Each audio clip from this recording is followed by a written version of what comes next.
ముగ్గురు మోదీలు ఏకమై ఏపీపై గద్దల్లా వాల్తున్నారని మండిపడ్డారు ముఖ్యమంత్రి చంద్రబాబు. తాను నిరంతరం శ్రమిస్తూ రాష్ట్రాన్ని అభివృద్ధి చేస్తుంటే రాష్ట్రంలోని ప్రతిపక్షం కేంద్రంతో లాలూచీపడి అడ్డుకుంటున్నారని విమర్శించారు.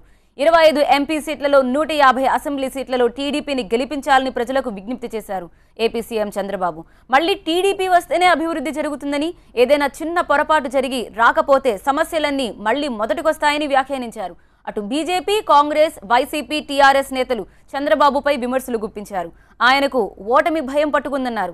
చంద్రబాబుని టార్గెట్ చేస్తూ ఎవరేం మాట్లాడారో ఒకసారి చూద్దాం. ఇప్పుడు దిగిపోయే టైం దగ్గర పడ్డది కాబట్టి చాలా చేస్తున్నాడు. అన్నీ మనది యథార్థంగా కాపీ పేస్ట్ చేసి మనం 2000 పెన్షన్ అంటే 2000 ఇచ్చిండు. మనం ఇక్కడ 43% ఫిట్మెంట్ ఇస్తే ఆయనకు అక్కడ ఇయ్యక తప్పది. నిన్నగాక మొన్న మనం ఎప్పుడో 4 ఏళ్ల కిందటనే రవాణా పన్ను మాఫీ చేసినాం. ఆటో డ్రైవర్లకు, వ్యవసాయ ట్రాక్టర్లకు మనం ఎప్పుడో రవాణా పన్ను మాఫీ చేసినాం. అది కూడా కాపీ కొట్టి నిన్ననే క్యాబినెట్లో ఆ నిర్ణయం కూడా తీసుకున్నాడు. ఏం లేదు, ఆయన ఏం చేస్తున్నాడంటే, ఆయన ఏమనుకుంటున్నాడంటే కేసీఆర్ గారు సంక్షేమ కార్యక్రమాలు అద్భుతంగా చేయడం వల్ల గెలిచిపోయిండు. కేసీఆర్ ఏమేమి చేసిండో లిస్టు పెట్టుకొని నేను కూడా కాపీ పేస్ట్ అని చేసుకుంటూ పోతే నేను కూడా గెలుస్తా అనుకుంటాను. కానీ ఆంధ్ర ప్రజలు చాలా తెలివైన వాళ్ళన్న విషయం ఆయన మర్చిపోయాడు. ఎందుకంటే చిత్తశుద్ధి లేని శివ పూజలు చేస్తే, ఎన్నికలకు 2 నెలల ముందు 3 నెలల ముందు డ్రామాలు చేస్తే తెలుసుకోలేనంత తక్కువ తెలివైన వాళ్ళు ఎవరు లేరు అక్కడ. చాలా తెలివైన వాళ్ళు మా ఆంధ్ర మిత్రులు, నాకంటే బాగా మీకే తెలుసు. ఆంధ్ర జర్నలిస్ట్ మిత్రులు కానీ, అదే రకంగా ఆంధ్ర పౌరుల గురించి కానీ చాలా రాజకీయంగా చైతన్యం ఉన్న ప్రాంతం అది. తప్పకుండా వారు సరైన నిర్ణయం తీసుకుంటారనే విశ్వాసం కూడా నాకుంది.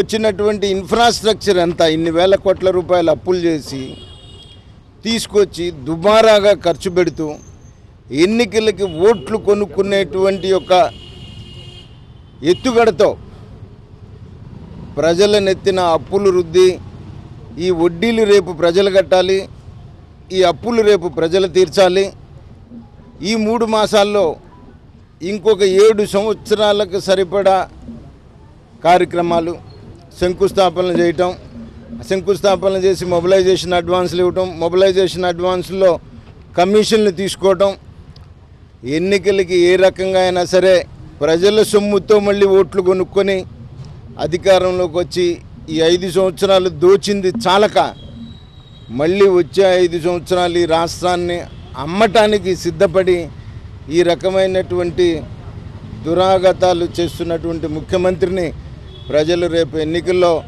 తిరస్కరించకపోతే ఈ రాష్ట్రాన్ని దేవుడు కూడా కాపాడేటువంటి పరిస్థితి కాదు.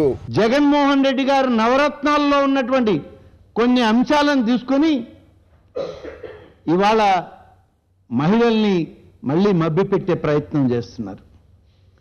అలాగే రైతు భరోసా అని చెప్పి నవరత్నాల్లో జగన్మోహన్ రెడ్డి గారు చెప్తే బేషరతుగా రుణమాఫీ చెప్పినటువంటి చంద్రబాబు నాయుడు గారు ఆ బేషరతు రుణమాఫీని మర్చిపోయి ఇవాళ రైతులకి నేను సహాయం చేస్తాను, 9 గంటలు కరెంట్ ఇస్తాను, లేకుంటే సబ్సిడీలు ఇస్తాను, ట్యాక్సీలు ఎగ్జంప్షన్ ఇస్తాను, ఇన్ని రకరకాలుగా మళ్ళీ ప్లేట్ ఫిరాయించే మార్గం. అసలు నీ 600 హామీలు ఏమైనాయి? ఇవాళ చీఫ్ మినిస్టర్గా కాకుండా ఒక కాపీ మంత్రిగా నువ్వు ఎందుకు తయారయ్యావు? సీఎం అంటే చీఫ్ మినిస్టర్ అని నాకు తెలిసినటువంటి భాష. కానీ ఇవాళ చీఫ్ మినిస్టర్గా కాకుండా కాపీ మినిస్టర్గా నువ్వు ప్రసిద్ధికి ఎక్కుతున్నావు చంద్రబాబు అని చెప్పి చెప్పాల్సినటువంటి అవసరం ఉంది. రాజకీయం నడుస్తుంది, అయితే కుళ్ళిపోయిన రాజకీయం నడుస్తుంది.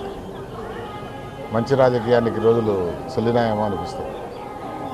కాబట్టి మంచి వాళ్ళు రాజకీయాల్లోకి రావాలా. కానీ దురదృష్టం, ప్రతి పార్టీ డబ్బులు ఉండే వాళ్ళనే పిలుస్తుంది రాజకీయాల్లో. అక్రమంగా సంపాదించిన వాళ్ళు కూడా వాళ్ళ డబ్బు ప్రాధాన్యతను బట్టి వాళ్ళకు ఇంపార్టెన్స్ ఇస్తారు. అది ఏ పార్టీ అయినా కానీ అది పోవాలని దేవుడిని ప్రార్థన చేస్తుంది.